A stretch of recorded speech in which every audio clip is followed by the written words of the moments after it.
이제 오늘은 예비 중2 친구들 대상으로 2학년 올라가기 전에 독해와 그리고 어휘 준비를 어떻게 하면 좋을지, 그리고 겨울방학 특강 소개까지 드리도록 하겠습니다.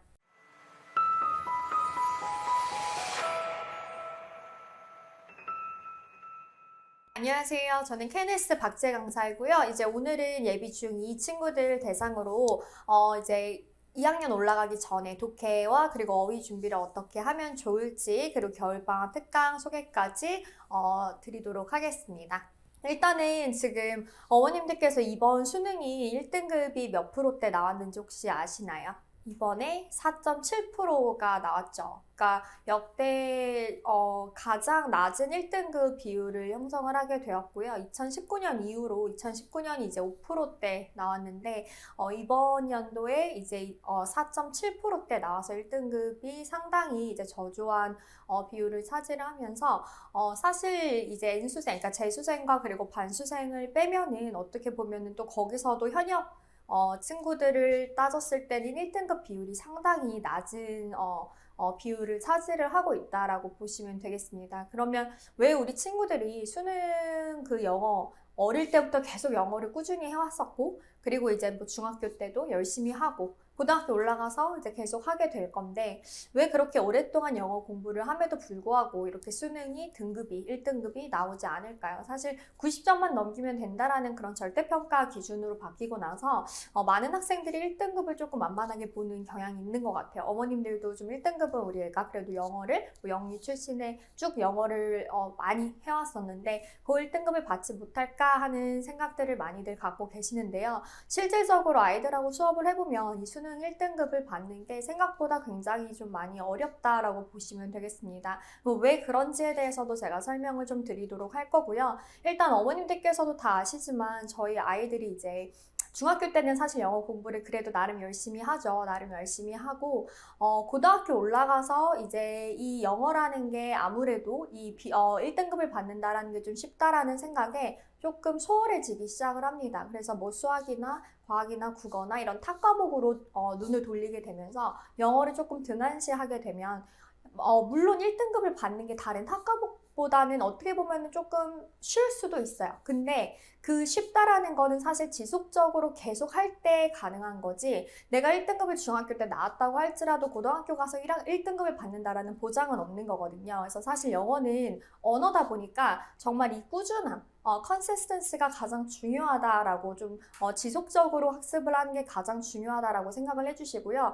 이번 겨울방학 때도 이제 또 뭐 수학 특강, 뭐 다른 과목 이런 것들을 한다고 해가지고 또 영어를 잠깐 스톱하고 뭐 다시 뭐 내년부터 하면 되지 않을까 생각하시는 분들은 조금 다시 한번 스케줄을 다시 짜보시는 게 좋을 것 같아요. 그래서 영어는 엄청난 시간을 많이 투자를 하지 못하더라도 정말로 꾸준하게 학습을 지속적으로 쭉 할 수 있는 게 가장 중요할 것 같고요. 지금 수학 같은 경우는 킬러 문항이 배제가 된다라고 하면서 이제 전체적인 그 난이도가 향상이 되잖아요. 그러니까 그러다 보니까 이제 수학에 더 집중을 하는 경향이 보이는 것 같아요. 근데 이제 영어는 수능이라는 보면은 점점 조금씩 어려워지고 있는 것 같거든요. 이게 절대평가로 바뀌면서도 지문의 난이도나 혹은 그 선지의 난이도 있죠. 상당히 좀 수준이 높아지고 있습니다. 그래서 어머님들도 이런 부분들을 조금 생각을 해주셔서 자녀들의 학습을 하는 데 있어서 좀 참고해 주시면 좋을 것 같습니다. 자, 일단은 장문 독해와 단문 독해라고 했고, 저희가 지금 하고 있는 교재들과 이제 말씀을 드리면서 조금 어떤 부분들이 아이들이 어려워하는지를 설명을 드릴 건데요. 일단 장문 독해라고 하면 저희가 이제 1학기 때 했었던 그 토플, 그리고 현재 지금 최상위반에서 진행을 하고 있는 SAT를 같이 하고 있습니다. 그래서 최상위반 친구들은 SAT와 그리고 수능 독해를 같이 진행을 하고 있는데요. 이 둘의 차이가 조금 있기 때문에 좀 그런 부분들, 어떤 아이들이 어려움을 겪고 어떻게 학습을 해야 되는지를 말씀을 드리도록 하겠습니다. 자, 일단 장문 독해 같은 경우는 토플인데요. 토플로 말씀을 드리면 상당히 글의 내용이 설명글이다 보니까 정확한 해석만 가능하면 맞출 수 있는 문제들입니다. 그러면 왜 이제 이 토플을 혹은 장문 독해를 어려워하냐? 상대적으로 어휘가 많이 부족하고, 그리고 이제 아무래도 지문의 길이가 길다 보니까 집중을 해서 쭉 처음부터 끝까지 자기만의 그 페이스를 갖고 글을 읽어야 되는데 그런 것들에 대한 시간적인 소요나 시간 부족이나 혹은 너무 지문이 길다 해서 집중력이 떨어지거나 이제 그런 부분들이 있을 수 있고요. 혹은 이제 좀 구조가 글이 길다 보니 복잡하다. 문장의 길이가 길어서 주어 동사 그 끊는 부분도 잘 못한다. 그러면 이제 토플이나 혹은 당연히 SAT까지 어렵게 아이들이 받아들일 것 같고요. 또한 다양한 분야가 나오기 때문에 이런 다양한 분야에 대해서 나는 이런 부분, 이런 주제는 별로 안 좋아해 해서 글 읽는 거를 좀 안 좋아하는 친구들이 있거든요. 그런 친구들은 최대한 다양한 분야에 대한 수용력을 좀 키워놓는 게 나중에 학년 올라가면서도 더 이제 아이들한테 좋을 것 같습니다. 그래서 단문 독해 같은 경우는 반대로 수능과 그리고 탭스, 수능과 탭스를 가지고 저희가 진행을 하고 있는데요. 일단 단문 독해는 이 장문 독해보다는 절대적으로 길이가 짧기 때문에 아이들이 이것보다는 더 쉽다라고 생각을 하는데 결코 그렇지 않죠. 왜냐하면 장문 독해 같은 경우는 아까도 말씀드렸듯이 지문이 길고 설명글이다 보니까 대신 그 안에 단서가 상당히 많이 있습니다. 그런데 단문 독해 같은 경우는 그만큼 문장의 그 어떤 글의 길이가 짧기 때문에 그만큼 단서를 많이 넣어주지 않아요. 얘보다는 훨씬 많이 배제를 시켜주죠. 그러다 보니까 논리력과 추론 능력이 많이 필요로 하는 글이다라고 보시면 되고요. 가장 기본이 되는 어휘는 뭐 장문 독해든 단문 독해든 어떤 독해 지문을 갖다 대도 어휘가 약한 친구들은 독해를 할 수가 없어요. 그래서 가장 우선시 돼야 되는 건 사실 단어인데 단어를 외우는 거를 싫어하는 친구들이 있고 어떤 어머님들 보면 우리 애가 단어 외우는 거를 싫어합니다 라고 말씀을 하시면서 조금 단어는 좀 이렇게 뭐 단어보다는 문법 독해 위주로 이렇게 가시기를 원하시는 부모님도 계시는데 솔직히 그게 사실 말이 안 되거든요. 단어가 안 되는데 독해를 할 수가 없어요. 그래서 단어를 가장 기본이 되게끔 해주시고 단어 암기하는 거 무조건 1차 통과를 할 수 있는 걸 목표로 해서 단어 암기하는 걸 조금 집중적으로 많이 이번 겨울방학 때도 그렇고 많이 노출시켜주고 인풋을 많이 넣어주시는 게 중요할 것 같아요. 가장 기본이 되는 어휘 그리고 이제 뭐 글의 또 길이가 물론 내용이 짧을 수는 있어도 문장의 길이는 똑같이 길 수 있습니다. 그렇기 때문에 그럴 때는 이제 복잡한 구조. 또한 이제 이 수능 문제를 풀 때 아이들이 시간 조절을 아직은 잘 못하는 친구들이 많이 있더라고요. 아무래도 실전력이 부족하다 보니 그런 경우는 이제 시간이 부족한다거나 혹은 글의 내용이 상대적으로 얘보다 훨씬 추상적인 글들이 많이 나옵니다. 어떤 글의 내용이 딱 주제문이 없는 그러니까 어떠한 내용의 글의 요지에 있어서 조금 상당히 추상적인 내용이 들어가는 경우도 있기 때문에 그런 글에 대한 좀 수용성도 받아들일 수 있어야 될 것 같고요. 또한 글의 내용에 있어서 어떤 논리 전개를 아이들이 이제 파악을 할 수 있어야 되는데 그런 부분들은 사실 국어가 약하면 영어 독해도 당연히 자연스럽게 약할 수밖에 없거든요. 그래서 국어가 좀 약한 친구들은 이번 방학 때는 자꾸 많은 글을 조금 읽어보면서 글을 읽는 훈련을 조금 하는 게 중요할 것 같아요. 일단은 이 뭐 단문 독해든 장문 독해든 독해를 하기 위해서는 구문 독해는 필수입니다. 그래서 어휘와 구문에 대한 이해가 우선이 돼야 되는데 이 독해를 하기에 앞서 만약에 지금 내가 어떤 문법이라는 개념을 아예 기본적인 기본적인 틀도 전혀 안 잡혀 있다 하는 친구들은 독해 말고 일단은 문법 특강을 듣는 걸 추천을 드립니다. 문법 특강에서도 조금 저희가 레벨이 나눠져 있기 때문에 조금 쉬운 기본이 되는 중2 문법을 듣고 그 다음에 문법과 어휘가 어느 정도가 잡혀졌을 때 그 다음에 이제 독해 특강을 더 추가로 뭐 듣는다든지 좀 그렇게 진행을 해주시는 걸 추천을 드려요. 왜냐면 사실 이 독해라는 거는 정말로 전체적인 분야가 다 합쳐졌을 때 독해는 가능한 거거든요. 뭐 물론 감으로 문제를 풀고 할 수 있기는 하지만 그 감이 사실 학년이 올라가면서까지 계속 도와주지는 않을 거예요. 그래서 정확하게 독해를 하기 위해서는 일단은 어휘를 가장 많이 확장을 시켜주시고요. 그 다음에 문법 기본적인 사실 주어 동사를 찾지를 못하는데 독해를 푼다라는 건 말이 안 되는데 실제로 수업을 해보면 주어 동사 자체도 이제 잘 찾지 못하는 친구들이 꽤 많이 있습니다. 심지어 제가 지도하는 뭐 상위권 반에 있는 친구들도 주어 동사 이거에 해당한 본동사를 찾아봐라 라고 했을 때 주어와 본동사의 그 거리가 좀 상당히 떨어져 있으면 그거를 찾는데 조금 시간이 많이 걸리는 경우들이 많이 보여요. 그래서 일단은 문장의 기본적인 틀을 알고서는 독해를 시작하는 게 정확한 독해를 하는 데 있어서 좀 도움이 될 것 같습니다. 그래서 일단 독해 학습법을 말씀드리면 그냥 단순히 글을 많이 읽고 뭐 지금 했었던 것처럼 뭐 어떤 원어민 수업을 들으면서 뭐 그냥 이렇게 원서를 읽으면서 쭉 갔다 하시는 분들은 만약에 내가 독해를 정말 정확도 있게 키우고 싶다라고 하면 조금 이런 부분들에 대해서 근본적인 독해 실력을 기르는 데 있어서 다시 한번 생각을 해주시고 그 다음에 이제 아이들이 학습을 하는 데 있어서 좀 도움을 주시면 좋을 것 같아요. 일단 첫 번째는 가장 기본이 되는 어휘, 그러니까 어휘는 수능 어휘는 물론 수거 표현이나 혹은 고급 어휘까지 확장을 시켜줘야 됩니다. 이게 영어라는 게 사실 어떤 끝이라는 부분이 없기 때문에 여기까지만 하면 끝 이런 게 없기 때문에 어떤 지금 중학교 친구들이 이제 중2 올라가고 중3 되면서 어떤 고등학교에 이제 진학을 할지를 정하게 되잖아요. 그러면 이 고등학교에 들어가서 어떤 고등학교를 들어갈지 아직은 정해지지는 물론 목표는 있겠지만 사실 그 학교를 들어간다라는 보장이 없을 거고 그리고 그 학교를 들어간다고 하더라도 그 학교마다 또 내신들의 성향들이 너무나 다양하기 때문에 그 학교들의 내신을 미리 중학교 때 대비를 해 놓기 위해서는 사실 많은 어떤 언어의 그런 어휘의 확장이 좀 많이 필요로 합니다. 그래서 실질적으로 고등학교, 뭐 중학교도 당연히 그렇고요. 고등학교 올라가면 훨씬 그 어휘 양이 방대해질 거고 그 방대해진 양 안에서 또 시험 그 출제가 또 상당히 많이 되고 있기 때문에 어휘에 대한 확장은 꼭 많이 좀 해주시는 게 좋을 것 같고요. 이제 정확한 해석입니다. 지문에 대한 이해를 하기 위해서 또한 그 지문을 내가 대충 이해를 했다고 하더라도 선택지에 대한 해석이 정확하지 않으면 문제를 풀 수가 없어요. 그냥 찍어버리는 문제가 돼버리는 거죠. 그래서 선택지에 대한 이해가 필요하다라는 거.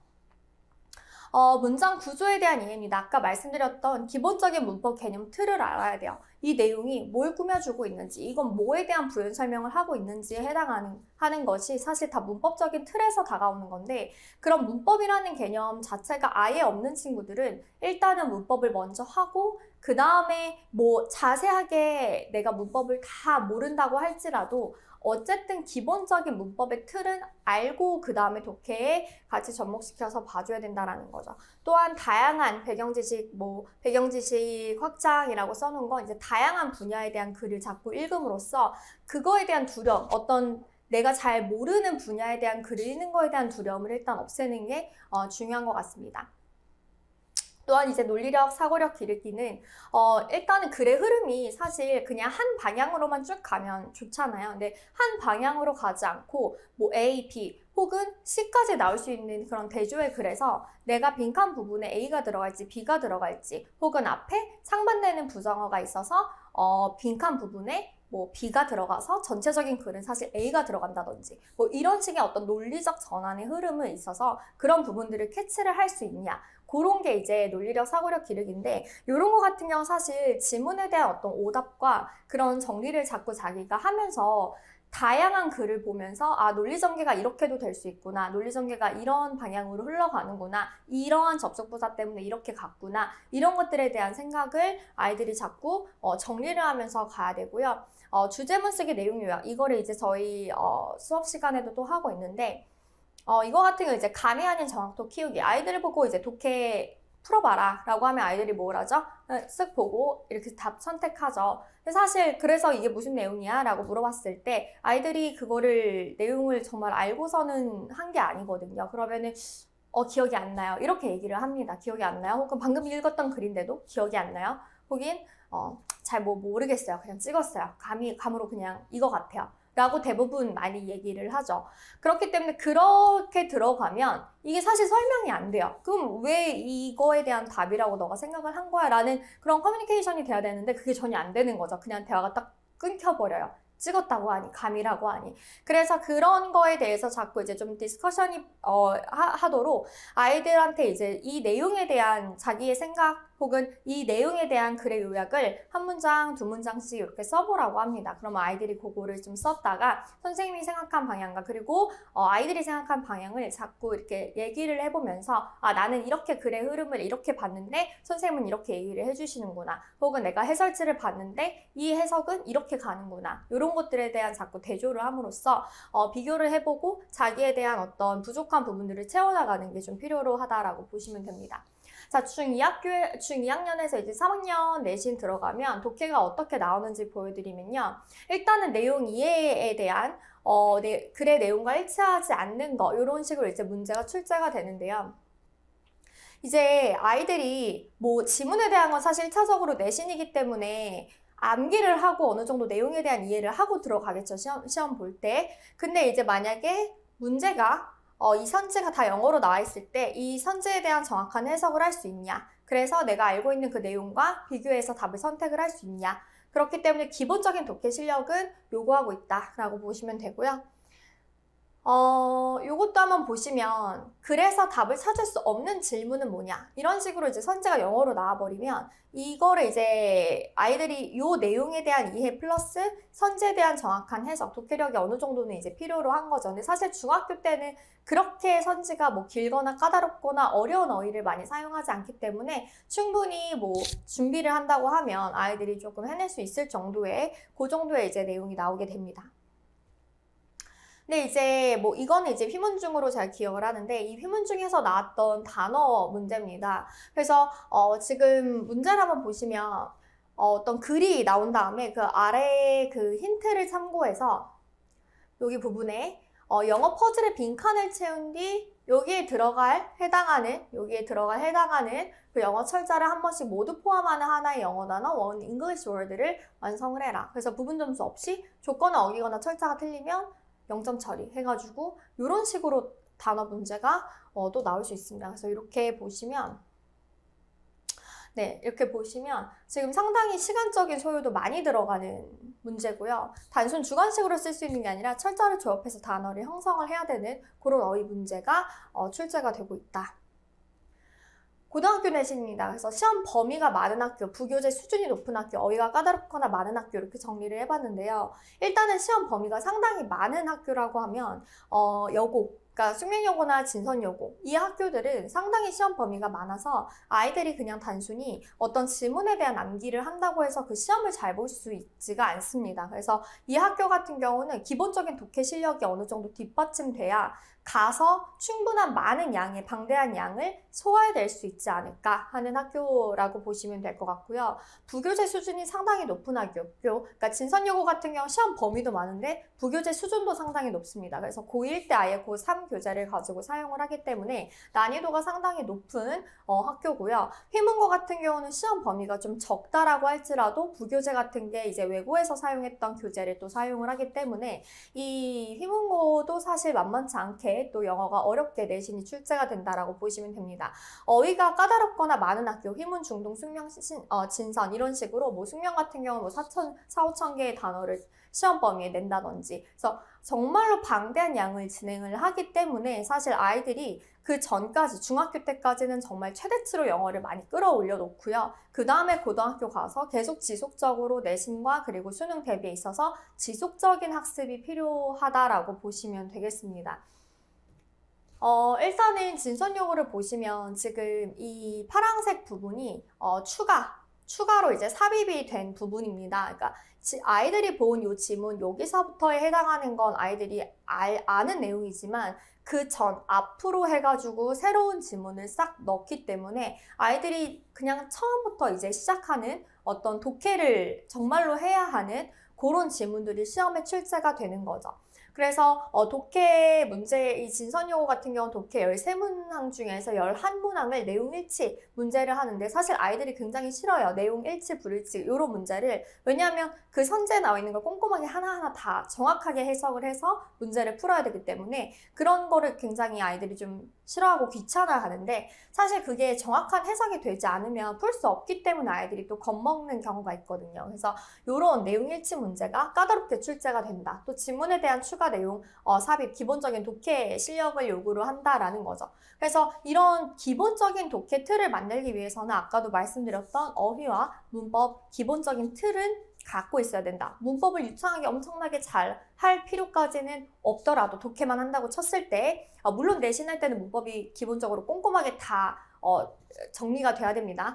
근데 독해만 한다고 했을 때 그렇지는 않더라도 내가 모든 용어를 알거나 하지 않더라도 그런다고 할지라도 기본적인 문장의 형태는 어떻게 이루어지고 있는지는 알고 있어야 독해가 가능하다라는 겁니다. 정확한 해석이 가능하다라는 거고요. 숙명여고 같은 경우는 지금 어휘를 보시면 4,500개에서 5,000개까지의 정말 많은 단어 양을 시험 범위에 내고 있습니다. 그래서 아이들이 기본적으로 여기서 사실 3분의 2 정도는 이미 기본적으로 자기네들이 알고 있는 단어여야 하고 그 외의 단어만 조금 시간을 투자를 해서 다시 암기를 한다든지 좀 그런 식으로 진행이 돼야 이게 시험 대비가 가능하지 정말로 이 4,500개를 아이들이 시험, 중간고사, 기말고사 이렇게 암기를 할 수가 없지 않습니까? 그래서 좀 이런 어휘 확장은 기본적으로 많이 해놔야 된다라고 보시면 되겠습니다. 그래서 외고 유형의 내용 일치 및 추론 문제들. 그래서 많은 고등학교에서 어쨌든 내용 일치나 혹은 추론 문제를 많이 까다롭게 내고 있기 때문에 이 독해 실력이 상당히 좀 많이 필요하다라고 보시면 돼요. 고등학교마다 물론 내신의 유형은 다르겠지만 사실 독해력을 굉장히 많이 좀 요하는 학교들이 좀 많이 있기 때문에 사실 뭐 예전에는 문법만 많이 이렇게 막 하는 경향이 있었다면 점점점 어쨌든 수능의 독해 난이도도 좀 올라가면서 내신에 있는 독해 유형도 상당히 많이 좀 까다롭게 출제를 하고 있는 것 같아요. 그래서 좀 그런 부분들을 학교 선생님들이 좀 감안을 해가지고 좀 이렇게 많이 좀 독해 유형의 문제들을 많이 출제를 하시는 것 같고 선지가 상당히 길고 복수 정답을 찾는 문제들이 나오면서 이제 아이들이 좀 긴 호흡에 대한 장문 독해에 대한 글을 좀 어렵지 않게 읽을 수 있는 수준을 좀 만들어 놓아야 되지 않을까 하는 생각이 듭니다. 자, 휘문고입니다. 휘문고 같은 경우는 일단 어휘의 그 지문에 나오는 그 어휘의 난이도가 상당히 높습니다. 상당히 높고 아예 어휘 문제들만 출제가 또 되고 있기 때문에 아이들이 기본적으로 어휘를 많이 이제 암기를 해야 되고요. 독해 같은 경우 선지 해석 능력 그리고 기본 지문 자체가 일단은 내용상의 기본적인 어떤 내용이 좀 어렵기 때문에 어떤 추론 능력을 하거나 이런 것들을 많이 좀 필요로 하는 좀 굉장히 추론이 많이 들어가는 그런 문제들이 출제가 되고 있습니다. 그래서 예전에는 휘문고 같은 경우는 사실 영어 내신이 그래도 뭐 한 4, 5년 전이었나요? 그때는 휘문고 내신이 조금 그래도 만만했던 굉장히 이제 이과 성향이 강하기 때문에 되게 만만하다라는 그런 좀 그런 학교였었는데 사실 영어가 이제 굉장히 휘문고가 이제 딱 영어가 굉장히 이제 어려워지기 시작하면서 뭐 휘문중이나 휘문고나 영어 출제가 좀 많이 상당히 까다로워지고 있어요. 그래서 시험 범위는 많지는 않은 편인데 이 난이도가 상당히 높기 때문에 남학생들이 좀 굉장히 꼼꼼하게 학습을 해야 하는 그런 문제들이 출제로 되고 있습니다. 그래서 이제는 뭐 영어를 잘 못해도 괜찮다라는 그런 이제 휘문고에서도 영어를 잘 못해도 괜찮다라는 그런 생각들이 많이 이제 없어진 것 같아요. 한영외고입니다. 고등학교 내신 계속 이어서 볼 건데요. 이번에 이제 외고인 거고요. 뭐 어머님들께서도 많이 아시겠지만 일반고에서도 사실 많이 사이드로 쓰는 부교재나 이런 게 얼마나 많겠습니까? 그쵸? 근데 이제 외고 같은 경우는 당연히 그 이상의 훨씬 더 많은 방대한 양의 시험 범위가 출제가 되고 있습니다. 그래서 다양한 부교재와 다양한 매트리얼을 사용을 함으로써 아이들이 수능의 1등급에 대한 대비도 할 수 있게 하고 그 이상의 수업 자료들이 나가면서 아이들이 이제 뭐 수업 준비를 이제 하게 되는데요. 뭐 이런 식으로 굉장히 다양한 뭐 저스티스나 혹은 수특도 사용을 하고 있고요. 뭐 다양한 매트리얼을 사용을 해서 문학과 그리고 또는 비문학 이런 텍스트에 대한 이해력과 분석력을 요구하는 문제들이 출제가 되고 있습니다. 그래서 일단 저희가 지금 하고 있는 것은요. 일단 수능 단어, 기본적으로 단어를 먼저 같이 쭉 보고 그 다음에 이제 지문에 대한 같이 풀이가 진행이 되고 있는데 일단은 저 같은 경우는 단어를 1차적으로 지문에 나오는 그 단어들을 먼저 암기를 하게 합니다. 그래서 이 전학기 때는 그렇게 하지 않았었고 일단은 지문을 먼저 아이들한테 시간을 주고 풀고 바로 이제 해설 강의를 하고 그 다음에 복습형으로 단어를 암기를 시켰다면 이제는 일단은 아이들이 어쨌든 어느 정도 수준인지 이제 대충 나왔기 때문에 일단은 아이들한테 단어를 먼저 암기를 하게 합니다. 정리를 하고 단어를 먼저 암기를 하고 그러면 아이들이 이제 모르는 단어가 거의 없는 상태에서 지문을 보게 되는 거죠. 그러면 다 맞출까요? 사실 그렇지 않거든요. 그러니까 아이들이 단어를 또 알고 있다고 해서 다 지문을 맞추는 거는 아니지만 그래도 그 전보다는 어떻게 단어를 좀 알면 풀 수 있는 문제들이 많아져서 그래도 조금 자신감이 붙고 아 내가 이 단어 방금 외웠던 단어인데 지문에서 이렇게 나오는구나 하면 한 번 더 그 단어를 확실히 자기 거가 가져가서 암기가 되는 거죠. 일단 수능 단어 같은 경우는 문제가 뭐냐면 아이들이 나 이거 아는 단어인데 대신 이 아는 단어의 뜻으로만 내가 생각을 하고 지문을 봤을 때 해석이 잘 안 되는 경우가 있어요. 그래서 이제 아이들이 그런 경우에는 해석 자체가 이상해지다 보니 이거 뭐지? 이상하다 하고 그냥 넘어가 버리는데 실질적으로 그 단어가 갖고 있는 의미가 다른 단어였다면 다른 어떤 다이어였다면 그 단어의 뜻을 알면 쉽게 문제를 풀 수 있는 유형들이 문제로 출제가 되죠. 그래서 흔히 접하는 단어긴 한데 잘 모를 것 같은 단어 이런 단어들이 수능 문제로 출제가 된다. 그래서 이런 사실 빈칸 추론에 있어서 한 단어로 나와 있는 부분들은 빈칸 부분을 사실 이 단어 뜻을 모르면 그냥 찍어버리는 문제가 되잖아요. 지문을 이해한다고 하더라도. 근데 문제는 이 단어에 대한 어떤 단서를 받을 수 있는 것도 없고 이 단어를 내가 한 단어 뜻으로만 알고 있다 하면은 그냥 찍어버리는 문제가 돼버리는 그런 문제가 되고 있는 거죠. 그래서 최대한 지금 단어를 정리할 때도 어떤 한 단어가 갖고 있는 여러 가지 의미가 있다면 그 단어를 같이 정리를 하고 암기를 하고 품사별로 정리를 해서 암기를 하고 있습니다. 정확한 해석입니다. 그래서 요거 같은 경우 이제 SAT를 발제를 한 거고 저희 이제 최상위반에서 사용하는 교재인데 이런 지문 같은 경우는 아이들이 그래도 아무래도 워낙에 감이 좋고 워낙에 언어에 대해서 발달이 많이 되어 있는 친구들이다 보니까 지문을 딱 읽었을 때는 내용을 이해를 합니다. 근데 선지를 보면 좀 짧죠. 짧은 이 선지에서 아이들이 정확하게 해석을 해야 사실 이 내용의 방향성이 이거인지 저거인지가 판단이 되는 거거든요. 근데 이 짧은 이 문장에서 아이들이 정확한 해석이 안 되면 나는 이걸 이해는 했는데 이 선지에 대한 해석이 안 돼? 그럼 이 얘도 틀리는 거예요. 그러니까 아이들이 자꾸 뭔가 이제 뭐 독해 하는데 이 독해라고 하면 정말로 그냥 딱 정확한 해석이 되냐? 그래서 이 문장 너가 한국말로 얘기할 수 있어? 라고 물어봤을 때 한국말로 해석이 돼야 됩니다. 근데 그게 이제 많이 안 되고 있는 게 사실 현실이고 아이들이 자꾸 이런 방향성을 잡을 때 그냥 뉘앙스로 느낌상으로만 가지 않고 정확하게 해석을 하고 그래서 그 글의 방향성이 이거다라고 자기가 제시를 할 수 있게끔 만드는 그 과정이 좀 필요로 해 보입니다. 그리고 이제 제가 아까 말씀드린 이제 문법의 중요성인데 문법이라는 부분은 사실 기본적으로 이 글을 읽고 해석을 하려면 문장이 어떻게 생겼는지는 알아야 되지 않습니까? 그래서 문장의 구조 그리고 구문에 대한 이해는 가장 기본이 돼야 되는 어떤 이 문장의 어떤 짜임과 규칙과 토대이기 때문에 문장의 호흡이 굉장히 길 때는 정확한 해석을 위해서는 문장을 어떻게 끊을지를 알아야 돼요. 그래서 내가 아예 문법적인 그런 베이스가 하나도 없다 하는 친구들은 꼭 문법 특강을 이번에 한번 듣고 그 다음에 이제 넘어오는 거를 추천을 드립니다.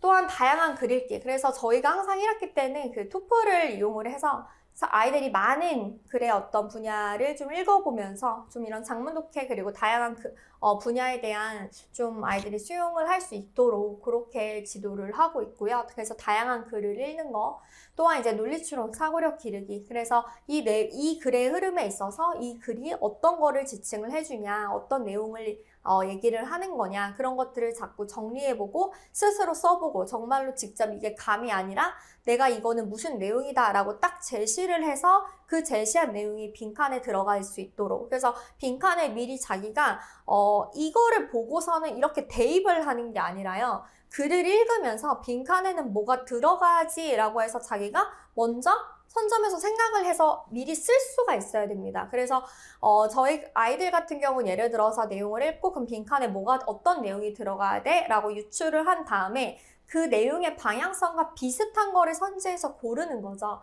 그래서 실질적으로 이거 넣어서 얘도 맞는 거고 쟤도 맞는 거고 이렇게 가면 사실 시간도 많이 걸리고 정확도가 떨어집니다. 그래서 내용의 글을 읽으면서 무슨 내용이다 정리하면서 빈칸에 무슨 내용이 그러면 들어가겠네 라는 걸 스스로 파악을 먼저 하고 그 다음에 답으로 갈 수 있도록 자꾸 논리 추론 사고력을 기르는 습관을 가지도록 하게 하고 있고요. 어떤 글의 내용을 내가 읽으면 사실 이제 저희 같은 경우는 지정 문장을 일부분 무조건 꼭 해석을 하게 하고 있습니다. 그래서 아이들이 내가 이제 설명을 들었던 거에 있어서 대충 보는 게 아니라 정확한 잭도치케 해석을 함으로써 정확한 해석을 해보고 그 내가 이해한 내용에 대한 해석이 정확히 내가 잘 썼는지를 다시 한번 비교를 해보는 그런 작업을 하고 있고요.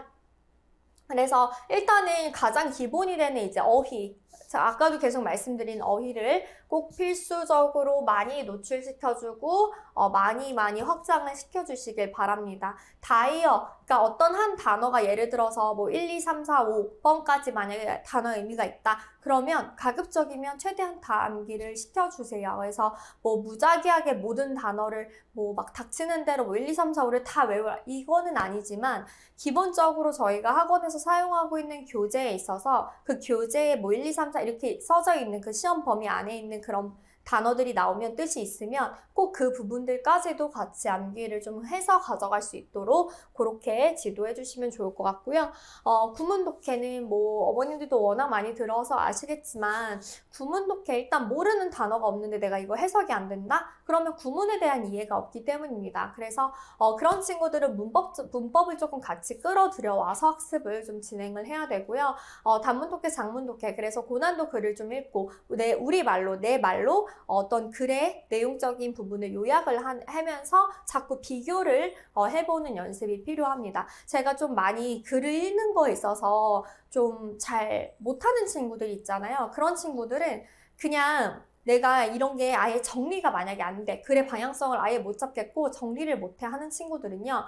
읽고 바로 그냥 해설지를 바로 보라고 하거든요. 해석본을. 그래서 내가 읽은 글, 내가 생각한 그 내용, 그리고 해석본을 비교를 해서 나는 이 문장 이렇게 해석했는데 답지엔 이렇게 있네? 해서 요거를 그냥 바로바로 대입해서 비교하면서 그냥 쭉 글을 읽어보는, 그러니까 최대한으로 그냥 글을 많이 읽어보는 연습을 해보라고 해요. 그런 친구들은 사실 그런 친구들은 글을 읽는 것 자체가 이게 영어라서 못하는 게 아니거든요. 그냥 그 친구들은 국어도 사실 어려워할 거예요. 그냥 글을 읽는 걸 어려워하는 친구들은 그냥 자꾸 어떤 글이든 닥치는 대로 읽는 게 중요하니 지금 사용하고 있는 수능 교재가 있다고 하면 글을 두 가지를 그냥 답지와 문제지를 펼쳐놓고 지금 주어 동사 다 체크하고 일일이 하고 이런 거 지금 할 수 없는 시간이다. 그리고 난 너무 많이 부족하다. 나는 지금 시간적 여유가 너무 없을 정도로 독해가 너무너무 많이 떨어진다 하는 친구들은 그냥 글을 자꾸 봐서 훈련을 자꾸 그냥 글을 읽는다라는 그 훈련만 시켜주세요. 일단. 그래서 해석지 펴놓고 두 가지 대조하면서 볼 수 있도록 그렇게 해주시고요. 그 다음에 이제 문제를 풀고 이제 내가 이제 틀린 부분이 있다. 그럼 그런 부분들은 내가 어떤 방향성으로 잘못 잡았는지, 답은 왜 그거인지에 대한 근거와 그런 오답 노트를 작성을 하고 있습니다. 그래서 중, 하, 상, 최상위 해가지고 나눠놨는데 일단은 저희가 기본적으로 좀 아랫반 친구들은 예비 고1에서 고1 레벨 정도의 난이도의 수능 지문을 같이 하고 있고요. 상위권 친구들은 고2, 프로반까지는 이제 고2 난이도를 진행을 하고 있고요. 그 윗반은 고3에서 그 이상의 어려운 킬러 유형들, 그리고 거기다가 추가로 SAT, 장문 독해가 또 들어가고 있다라고 보시면 되겠습니다. 그래서 저희 아이들이 이렇게 정리를 한 거예요. 그래서 모르는 단어도 정리하고 해석해야 되는 부분 정리하고 구조 분석 꼼꼼하게 정리를 하죠. 그래서 구조 분석 같은 경우는 어쨌든 긴 문장에 있어서 아이들이 해석을 할 수 있으려면 기본적인 문법적인 틀이 같이 들어가야 되거든요. 그래서 그런 것들을 이제 정리를 합니다. 그래서 뭐 예를 들어서 명사, 동사 이렇게 들어가 있을 때 뒤에 나오는 명사가 연달아 못 나오니 앞에 나오는 명사를 꾸며서 그 형용사절, 관계대명사가 형용사절 역할을 해서 앞에 있는 명사를 수식하고 있다. 그래서 그렇게 꾸며주듯이 해석을 하면 된다. 뭐 수식해주는 형태들은 뭐가 있다. 분사형, 뭐 이런 것들을 지금 정리를 해놨는데 이런 것들에 대한 개념이 어느 정도는 자꾸 돼야 뭐 이런 거 같은 게 또 what부터 여기까지가 문장의 주어에 주어에 해당하는 본동사 여기 뒤에 있다. 뭐 이런 것들에 대한 정리를 해서 정확한 해석을 할 수 있도록 구조 분석을 시키고 있습니다. 또 이제 다른 친구가 했고 특히나 뭐 이런 도치가 들어간 부분들은 굉장히 아이들이 해석을 하기 어려워하거든요. 그래서 도치가 들어간 부분들을 왜 이렇게 도치가 들어갔고 해석은 어떻게 하면 되는지 그런 것들에 대한 설명을 해주기 때문에 아이들이 조금 더 문장을 자꾸 보는 그런 눈이 트여진다라고 보시면 될 것 같아요. 이건 이제 애프터 테스트인데요. 애프터 테스트 같은 경우는 당일날 배운 지문에 있어서 한 지문을 변형 문제로 바로 아이들이 문제를 풀어보는 거예요. 그래서 집중을 해서 아이들이 수업을 듣고 내가 들었던 그 지문을 바로 그날 현장에서 문제를 풀어봄으로써 자신이 이해한 내용과 그리고 자신이 이제 글을 어떤 부분을 뭐 해석을 하고 이런 빈칸을 뭐 채운다든지 아니면은 뭐 어떤 내용이었는지 이런 거 단어 뜻 써본다든지 이런 것들을 바로바로 꺼냄으로써 아이들이 조금 더 확실하게 그날의 수업을 조금 더 암기해서 가져갈 수 있도록 그렇게 지도를 하고 있고요. 그 다음에 이제 리뷰 테스트로 들어가면 저희가 애프터 테스트에 냈던 일부분을 다음 시간에 다시 리뷰 테스트로 내는 부분도 있고 변형해서 문제를 내기도 하고요. 다양한 출제를 하고 있습니다. 내신형으로도 내기도 하고 수능형으로도 출제를 하고 있어서 뭐 직독직해 하는 문제, 문맥이 맞는 단어 고르는 문제, 내용 일치 문제, 그리고 뭐 삽입 문제 혹은 요약 문제 아니면 영작 문제, 단어 문제 등 다양한 문제를 출제를 해서 아이들이 그냥 단순히 뭐 수능 대비, 내신 대비 이런 게 아니라 정말로 다양하게 두 가지를 다 가지고 갈 수 있도록 독해를 꼼꼼하게 지도를 하고 있습니다. 네, 이것도 리뷰 테스트였고요. 그래서 저희가 이번에 준비한 겨울방학 특강 기간은 1월 1일부터 월요일 그리고 1월 26일 금요일까지 총 8회차가 진행이 되고 중간에 한번 쉬었다가 2월 15일부터 2월 27일 총 4회차로 마무리가 됩니다. 그래서 중간에는 이제 또 그런 학교 그 개강이 또 끼어져 있고 하기 때문에 이렇게 저희가 특강 기간이 진행이 될 예정이고요. 어떤 특강이 들어가는지 보여드리면 일단 문법 특강은 저희가 중2, 중3 그리고 고등 입문 과정인 성문 기본까지 준비가 되었는데요. 일단은 중2 내신 문법은 중2라고 하면 일단 문법의 가장 기본이 되는 시작점이다 라고 보시면 될 것 같습니다. 그래서 2학년 과정 내신에서 주로 출제되는 문법 개념을 포함한 기출문제 풀이 등 중2 내신 문법 총정리 이고요. 이 중2 내신 문법을 들어야 되는 친구들은 일단은 문법적인 좀 베이스가 좀 약한 친구들, 좀 기반이 아직 약하다 하는 친구들, 용어 정리가 잘 안 되는 친구들, 그리고 중2에 들어가서 이제 어쨌든 당장 계속 내신을 앞으로 계속 해야 되기 때문에 그런 친구들 같은 경우는 조금 총정리 한번 대비를 한다라고 하는 친구들이 이제 이 반에 이 수업에 들어가면 되고요. 1차에서 2학년 기본을 배우고 2차에서 준동사, 수동태, 분사구문까지 학습을 하게 됩니다. 월급반, 화목반, 오전 타임은 10시부터 1시, 오후 타임은 1시부터 6시까지 진행이 되고요. 중3 고급 문법은 이제 중2보다는 조금 더 어려운 과정을 배울 거예요. 예를 들어서 중2 내신 문법에서는 부정사 부분까지만 배웠다면 중3 고급 문법에서는 뭐 부정사의 시제와 태에 따라서 뭐 to, have, been, pp 뭐 이런 식으로 to, be, pp 이런 식으로 조금 더 심화된 학습이 진행이 될 예정이다라고 보시면 되겠습니다. 그래서 뭐 완료 부정사의 수동형이라든지 조금 추가적인 더 나아가는 그런 수업이다라고 보시면 되고요. 중3 고급 문법이 이제 고등 입문 과정에 들어가기에 좀 그런 어떤 통로라고 보시면 될 것 같아요. 그래서 시범 문법을 통한 문법 체계 확립, 월급반, 화목반. 오전반은 다 개설이 되었습니다. 10시부터 1시까지, 화목반은 오후반 1시부터 4시 타임까지 진행이 되고요. 총 3시간씩 진행이 됩니다. 그 다음에 성문 기본은 고등 입문 과정입니다. 그래서 문법 설명을 하고 그 단문, 독해도 같이 들어가게 되거든요. 그래서 단문을 통해서 해석도 같이 들어가면서 문법을 문장 구조에 바로 적용을 시켜보는 조금 더 이제 독해와 접목을 시켜서 좀 실전력을 키울 수 있는 그런 문법 특강이다라고 보시면 되고요. 요거는 이제 만약에 비재원생이 들어온다라고 하는 경우에는 문법 저희가 레벨 테스트를 따로 봐야 되고요. 63점 이상 받아야 성문 기본반에 들어갈 수 있습니다. 화목 오전반 10시부터 1시까지 진행이 된다라고 보시면 되겠습니다.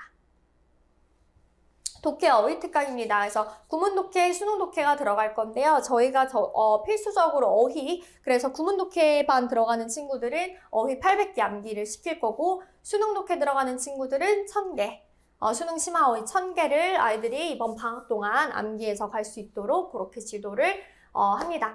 일단 특강 목표는 정확한 해석을 통해서 문제 해결하기, 또한 어휘 확장인데요. 이 구문 독해 같은 경우는 저희가 고1, 고2 수준의 수능 독해 문장의 기본 구조를 익히고 유형별 문제에 접근을 하게 시킵니다. 또한 직독직해 훈련이 들어간다라고 보시면 되고요.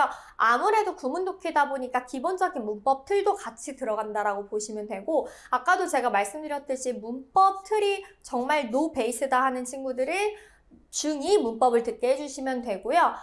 나는 이제 독해 괜찮다. 난 독해는 어느 정도 잘 하는데 문법이 너무 약해. 문법이 조금 더 부족하다 하는 친구들은 이제 중3. 그러니까 아예 노 베이스는 중2. 그래도 나는 조금 배워봤는데 문법이 좀 약한 것 같아. 그러면 중3. 나는 문법도 좀 애매하고 독해도 조금 애매해 하는 친구들은 구문 독해 들으면 될 것 같아요. 그런 친구들은 구문 독해 신청해서 문법적인 개념들과 그거를 문장 안에서 적용할 수 있는 훈련을 그렇게 하는 거고, 이제 화목 오전 10시부터 1시, 그리고 월금 오후는 1시부터 4시까지 진행이 됩니다. 수능 독해는 내가 어느 정도는 구문 독해가 돼, 내가 어느 정도는 직독직해야 그래도 된다 하는 친구들이 이제 수능 독해 수업 들으면 될 것 같고요. 고2에서 고3 수준의 수능 독해 문제에서 아이들이 좀 가장 많이 어려워한다라는 부분이 있죠. 킬러 유형, 삽입, 순서 배열, 그런 문제들을 이제 주로 문제를 풀 예정입니다. 그래서 문제에 조금 집중해서 해결 방법을 기르는 거고요. 얘는 조금 해석하는 거, 직독직해 하는 거, 그런 것들 위주로 수업이 진행이 됩니다. 수능 독해는 월금 오전 10시부터 1시 진행이 되고요.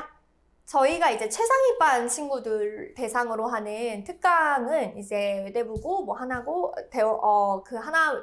대원외고 이 친구들 이제 대상으로 저희가 준비한 겨울방학 특강 프로그램입니다. 그래서 일단은 저희가 총 3가지가 진행이 되는데, 첫 번째로 대원 하나 IB 반입니다. 이 반은 일단은 특강 목표 자체가 이 원서를 통해서 좀 글을 읽는, 그러니까 실질적으로 외고를 준비를 할 친구들 있죠. 그런 친구들은 요 수업을 이제 들으면 되는데, 수요일 오후 2시부터 5시까지 진행이 되고요. 이 지금 최상위 대상의 특강은 다 선별고사를 봐야 됩니다. 그래서 시험을 치고 점수가 되는 친구들이 들어올 수 있는 반이고요. 이 대원하나 IB반은요, 일단은 수준에 맞는 그 원서를 통해서 배경 지식과 사고력 향상, 배경 지식과 관련된 라이팅 구조 연습과 쓰기, 그리고 온라인으로 원어민 1대1 첨삭이 가능한 수업입니다. 이 반은요, 특목 자사고에서 주로 쓰이는 원서를 통해서 글의 내용, 그러니까 글의 어떤 내용 파악과 그리고 관련 사건들을 다룬 시대와 연관지어서 또 사고해보고 라이팅을 써볼 수 있는 그런 수업이다라고 보시면 되고요. 1대1 줌 온라인 원어민 실시간 첨삭 그리고 피드백 제공해 주신다고 합니다. 특목 성문 종합반입니다. 성문 종합반은요, 저희가 이게 그 독해하고 문법이 따로따로 이렇게 들어가고 있고요. 월화 이제 오전 10시부터 1시가 진행이 됩니다. 이 반은 성문 종합 교재를 가지고 사용이 되는데요. 고급 영어 문장들을 익히고 구조를 파악하면서 난이도 높은 수능 독해 대비와 흩어진 문법 이론 체계를 잡는 데 초점. 그래서 문법과 독해 수업으로 주요 문법 설명을 바탕으로 관련 장문 독해 지문을 같이 분석하고 문제를 풀어보는 시간입니다. 그래서 독해 시간에 저희가 성문 종합에다가 플러스 추가 그 자료를 또 사용을 할 거기 때문에 그렇게 참고해 주시면 되고, 문법 같은 경우는 이제 탭스 문법이 같이 들어간다라고 보시면 됩니다. 그래서 위인들의 어떤 명연설 등 고급 문장을 좀 접해보고 배운 문법을 문장 지문에 연결해서 학습을 하고요. 탭스 문법은 이제 목금 오전 10시부터 1시 타임입니다. 이 탭스 문법 테스트를 통해서 본인의 위치를 파악하고 약한 부분을 점검할 수 있는 시간을 찾는 거. 그래서 일단은 내가 어쨌든 개념을 많이 다 알고 나는 뭐가 뭔지를 그래도 용어 정리나 이런 게 다 완벽히 잘 된 것 같은데 문제만 풀면 그게 적용이 잘 안 된다 하는 친구들 있잖아요. 그런 친구들은 이 탭스 문법을 들으면 됩니다. 그래서 저희가 좀 준비한 그 프로그램, 겨울방학 특강 프로그램에서 좀 추가적으로 말씀을 드릴 부분들은 일단 첫 번째, 바로 고교학점제에 맞춰서 학생별 영어 영역별 약점을 인식하고 1대1로 집중적으로 아이들 개별적으로 피드백을 합니다. 그래서 뭐 예를 들어서 아까 말씀드린 IB반 같은 경우는 라이팅 같은 경우에서 1대1 첨삭 개별 피드백이 가능하고요. 탭스 문법 시험을 본 후 누적해서 약한 부분의 영역에 대한 피드백 전달, 그리고 방학 특강 스파르타 진행 및 각 과정으로 저희가 피드백을 모든 담당해 주시는 선생님들께서 다 연락을 드리고 있습니다. 또한 문법 특강을 끝나지 않고 문법 특강을 하고 그냥 끝나는 게 아니라 마지막 날 저희가 테스트를 봅니다. 테스트를 보고 그 테스트에 있어서 그 테스트의 결과를 성적표화해서 그동안 공부했던 부분에서 어떤 부분이 잘 받고 잘 못 받는지에 대한 거를 또 어머님들께 피드백을 드리고요. 저희가 또 아이들이 공부를 하면서 정규반까지 같이 듣는 친구들은 시간이 없기 때문에 그런 친구들은 신청을 하시면 점심 도시락 그리고 스터디룸 따로 공부를 할 수 있는 그런 룸을 저희가 준비를 해놨습니다. 그래서 스파르타 프로그램은 저희가 이제 그날 배운 내용은 그날 확실히 하고 가자 해서 단어를 만약에 통과를 못했다 하면은 그 단어를 저희가 남아가지고 다 제시를 보고 가고 있는데 단어 스파르타는 이제 매일 배울 단어, 복습 및 예습. 그래서 못한 친구들은 그날 페일한 친구들은 남아서 하고 가면 되고요. 내가 이제 집에서 따로 공부가 안 될 것 같다 하면 스터디처럼 예습으로 진행을 해도 됩니다. 리뷰 스파르타는 1차는 일단 담임 선생님하고 관리를 할 거고요. 거기서 이제 추가 자료를 더 푼다든지 혹은 다시 재시험을 또 본다든지 하는 친구들은 2차 스파르타 클리닉 가가지고 진행을 하면 되고요. 또 숙제를 내가 집에서 혼자서는 잘 못하겠다는 친구들은 스터디룸처럼 와가지고 독서실처럼 공부를 할 수 있도록 또 거기에 이제 상주해주시는 선생님이 계시기 때문에 와가지고 과제를 하고 또 그 과제를 다 이제 완성을 했는지 확인을 하고 하원을 시키고 있기 때문에 좀 그런 부분들 다 이렇게 할 수 있도록 저희가 잡아두고 시키고 있습니다. 네, 여기까지 일단은 저희가 겨울방학 특강 관련해서 독해 그리고 다른 문법이나 독해 특강 관련해서 설명을 드렸고요. 혹시 이 외에 또 궁금하신 점 있으시면 이제 저희 학원 쪽으로 또 연락을 주시면 저희 상담팀에서 언제든지 자세하게 상담 더 추가적으로 드리니까요. 그렇게 연락 주시면 될 것 같습니다. 감사합니다.